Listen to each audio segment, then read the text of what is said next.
ప్రభునందు నాకు అత్యంత ప్రియమైనటువంటి వారులారా, మన ప్రభువును రక్షకుడునైనటువంటి యేసుక్రీస్తు వారి యొక్క శుభనామంలో మీ అందరికీ నా హృదయపూర్వకమైన శుభములు, వందనములు తెలియజేస్తున్నాను. ప్రతిదినము వాక్యం వింటున్నటువంటి మీ అందరికీ నా హృదయపూర్వక వందనాలు. మరి కొంతమంది మీ రెస్పాన్స్ తెలియజేస్తున్నారు, చక్కగా కామెంట్స్ పెడుతున్నారు. మీకు నా హృదయపూర్వక వందనాలు తెలియజేస్తున్నానండి. ఇంకా ఎవరైతే తెలియని వారికి మరి ఛానల్ని పరిచయం చేయండి, షేర్ చేయండి. మరి సబ్స్క్రైబ్ చేసుకోకపోతే ఇంతవరకు ఛానల్ సబ్స్క్రైబ్ చేసుకొని మరి వాక్యం విని వాక్యం ద్వారా బలపడి ఇతరులకు కూడా ఈ ఛానల్ పరిచయం చేయాలని ప్రభు ప్రేమను బట్టి మిమ్మల్ని బతిమాలుకొంటున్నాను. మరి ఇంతవరకు మీరు ఇచ్చిన సహాయ సహకారాలను బట్టి, ప్రోత్సాహాన్ని బట్టి మీ అందరికీ నా హృదయపూర్వక వందనాలు తెలియజేస్తూ ఉన్నాను.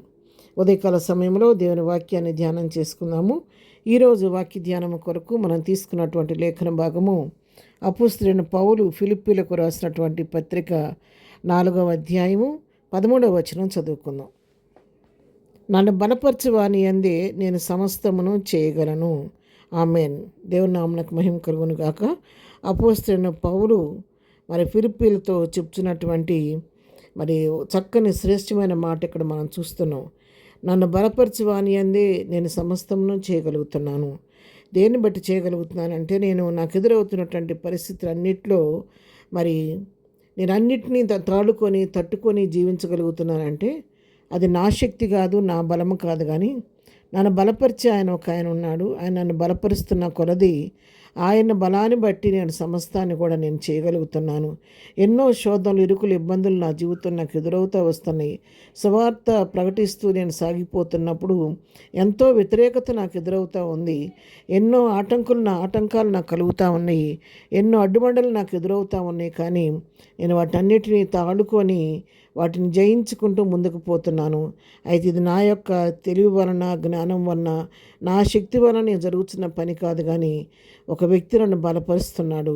ఆ బలపరుస్తున్నటువంటి బలాన్ని బట్టి నేను సమస్తాన్ని చేయగలుగుతున్నాను. ఎవరు ఆ బలపరిచే వ్యక్తి అంటే, నన్ను రక్షించుకుని నా ప్రభు అయినటువంటి యేసుక్రీస్తే అని చక్కగా స్పష్టంగా పౌలు తన యొక్క శక్తిని గురించి తెలియజేస్తున్నాడు. ఆయన ప్రభు ఇచ్చే శక్తిని బట్టి, ప్రభు ఇచ్చే బలాన్ని బట్టి, ఆయన బలపరుస్తున్న విధానాన్ని బట్టి మాత్రమే ముందుకు సాగగలుగుతున్నాడంట. మరి 4వ అధ్యాయంలోనే 11వ వచనం మనం చదువుకుంటే, నాకు కొదువ కలిగినందున నేను ఇలాగ చెప్పుటలేదు. నేను ఏ స్థితిలో ఉన్నాను, ఆ స్థితిలో సంతృప్తి కలిగి కూడా నేర్చుకొని ఉన్నాను. దేని స్థితిలో ఉండనెరుగుదును, సంపన్న స్థితిలో ఉండనెరుగుదును.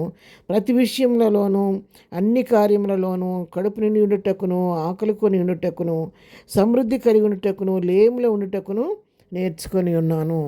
చూడండి, ఇవన్నీ చేయగలుగుతున్నాను. నా కలిమిలో ఉండా నేను ఆ కలిమిని అనుభవించగలుగుతున్నాను. లేమిలో కూడా సంతోషంగా ఉంటున్నాను. ఆకలి కొని ఉన్నా కూడా దానిలోనూ సంతోషంగా ఉంటున్నాను. సమృద్ధి కలిగి ఉన్నప్పుడు కూడా సమృద్ధిలో కూడా సంతోషిస్తున్నాను. నేను ఏ స్థితిలో ఉన్నా, దేని స్థితిలో ఉన్నా, సంపన్న స్థితిలో ఉన్నా, మరి ఆ స్థితిని బట్టి నేను సంతృప్తి కలిగి ఉండటానికి నేను నేర్చుకొని ఉన్నాను. ప్రతి విషయంలో, అన్ని కార్యములలో ఆకలి కొని ఉండటానికి, కడుపు నిండి ఉండటానికి కూడా నేను అలవాటు పడి ఉన్నాను. ఇవన్నీ కూడా నేను పరిస్థితులన్నీ తట్టుకోవడం నేర్చుకున్నాను. దేన్ని బట్టి నేర్చుకున్నానంటే, నాకు ముందుగా మాదిరి ఉంచిపోయినటువంటి నా ప్రభువు నన్ను బలపరుస్తున్న దాన్ని బట్టి, నన్ను బలపరుస్తున్న వాని బట్టి సమస్తాన్ని నేను చేయగలుగుతున్నానని చెప్పి ఇక్కడ చక్కగా తన యొక్క సాక్ష్యాన్ని అపోస్తలుడైన పౌలు ఫిలిప్పీ సంఘానికి తెలియజేస్తున్నాడు. అవును పిల్లారా, మనం ప్రభువుతో కలిసి జీవితం జీవిస్తూ ఉంటే, ఆయనతో సహవాసం చేస్తూ ఉంటే, ప్రభువుతో సహవాసం చేస్తున్న కొలది, ఆయనతో సన్నిహిత సంబంధం మనకు ఏర్పడే కొలది ప్రభు యొక్క స్వారూప్యంలోకి మనం మార్చబడుతూ ఉంటాము. అంతేకాదు, ఫిలిప్పీలకు రాసిన పత్రిక 2వ అధ్యాయం 5వ వచనం మనం చూసుకుంటే, క్రీస్తు యేసునకు కలిగిన ఈ మనస్సు మీరును కలిగి ఉండుడి అని వాక్యం సెలవిస్తుంది. ఆయన కలిగిన మంచి మనసు ఆయనతో సహవాసం చేస్తుండగా మనకు కూడా అలవడద్దు. కాబట్టి ప్రభువును పోలి జీవించడానికి మనకు అవకాశం కలుగుద్ది. అపోస్తలుడైన పౌలు తన జీవితకాలంలో ప్రభువును హత్తుకొని ప్రభువును పోలి జీవించాడు. నేను క్రీస్తుని పోలి జీవిస్తున్నాను కాబట్టి మీరు నన్ను పోలి జీవించడానికి ధైర్యంగా చెప్పినటువంటి వ్యక్తి. ఆ విధంగా ప్రభువును పోలి జీవించాడు. ఆయన మనసు ధరించుకున్నాడు కాబట్టి క్రీస్తు వలె అన్నీ సహించడానికి, అన్నిటిని తాళుకోవడానికి, సమస్తాన్ని కూడా చేయగలగడానికి ప్రభువు నన్ను బలపరుస్తున్నాడని చెప్పి సాక్ష్యం ఇవ్వగలుగుతున్నాడు.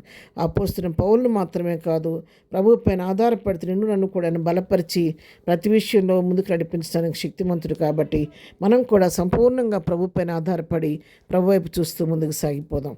ప్రార్థన. ప్రేమగానే తండ్రి, పరిశుద్ధాన్ని పాదముల కొందనాలు, మమ్మల్ని బలపరుస్తూ నిన్ను బట్టి మేము బలం తెచ్చుకుని పౌలు వలె ముందుకు సాగిపోయి కృప మాకు అందరికీ దయచేయండి. ఇదైనా మేము చేయ పని పాటలో రాకపోకలో క్షేమం దయచేయండి.